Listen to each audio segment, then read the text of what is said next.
गृहोपयोगी साहित्याची खरेदी करताय तर आजच आपल्या टेकेट सुपर मार्टला भेट द्या. कडधान्य, डाळी, साबण, ब्रँडेड कपडे, शूज, सायकल, कॉस्मेटिक्स हे सर्व मिळण्याचं एकमेव ठिकाण म्हणजेच टेकेट सुपर मार्ट. 5,000चे भरपूर डिस्काउंट. कमीत कमी 4,999च्या खरेदीवर 5 किलोमीटर पर्यंत मोफत घरपोच सेवा. पत्ता पंचवटी चित्रमंदिर जवळ, 332 रोड. संपर्क 929797 5000.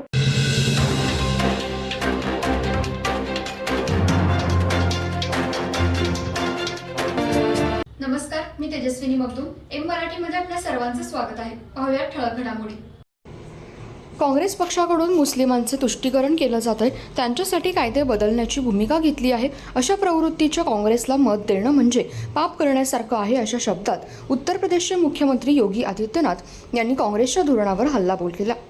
हातलंगडे लोकसभा मतदारसंघातील महायुतीचे उमेदवार धैर्यशील माने यांच्या प्रचारासाठी इचलकरंजी येथील थोरा चौकात बुधवारी रात्री भव्य जाहीर सभेचं आयोजन करण्यात आलं होतं. यावेळी आदित्यनाथ यांनी नेहमीच्या आक्रमक शैलीमध्ये काँग्रेसवर जोरदार प्रहार केले.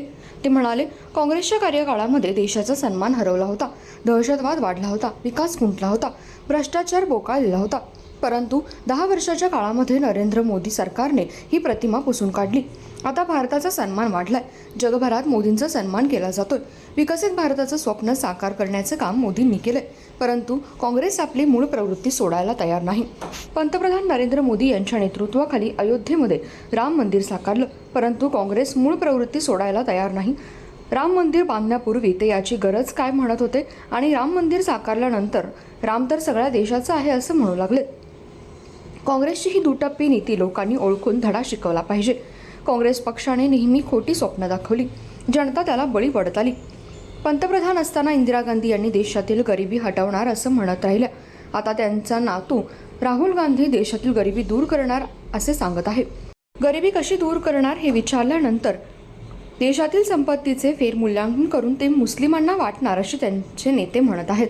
भारताचे इस्लामीकरण, 3 तलाक धोरण पुन्हा आणण्याच्या प्रवृत्तीला लोक स्वीकारणार नाहीत. मुघलांचे वारस असणारे आता देशात रिक्षा चालवत फिरत आहेत आणि काँग्रेस मात्र औरंगजेबाचा जिजिया कर लावत आहे. भारतात हा कर कधीच लागणार नाही. उलट येथे नरेंद्र मोदी यांच्या विकासाचा कल्याणकारी योजना राबवल्या जातात असा विश्वास त्यांनी व्यक्त केला. आत्मनिर्भर भारत, विकसित भारत याचे स्वप्न दाखवून ते प्रत्यक्षात साकारणारे मोदी सरकार लोकांना हवे आहे. उत्तर प्रदेशमध्ये आम्ही 80 जागा जिंकून दाखवू. महाराष्ट्रातील हे काम करून महायुतीच्या सर्व जागा जिंकून आणाव्यात असं आवाहन त्यांनी केलं. या सभेला उद्योगमंत्री उदय सामंत, खासदार धनंजय महाडिक, माजी खासदार निवेदिता माने, माजी मंत्री सदाभाऊ खोत, माजी आमदार अमल महाडिक, माजी आमदार सुरेश हळवणकर, शिवसेनेचे जिल्हाप्रमुख रवींद्र माने, पुंडलिक जाधव, वस्त्रोद्योग महासंघाचे अध्यक्ष अशोक स्वामी यांच्यासह पदाधिकारी उपस्थित होते. निलिमा देशपांडे यांनी सूत्रसंचालन केलं.